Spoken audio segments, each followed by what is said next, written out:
First thing we're going to do is we're going to load up our brush with color and lots of water. I chose green, but you can choose any color you want to. Many times when I create this type of painting, I create 2 or 3 of the paintings with the dots on it.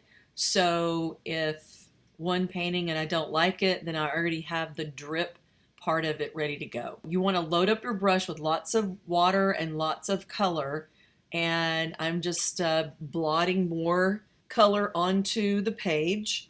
I'm now changing my color. I'm going to add pink. I want you to see how I am adding more and more color and dabbing more water and color on there. Watercolor, depending on how warm the air is or how warm the day is, your watercolor is going to dry pretty quickly. So you want to make sure that you have lots of water and paint on your page.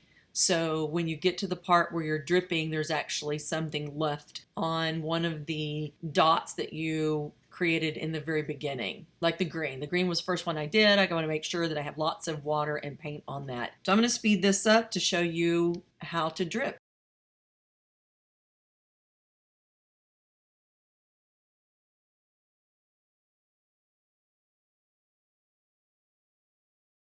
This is super simple. We're going to pick up the page so it's completely vertical.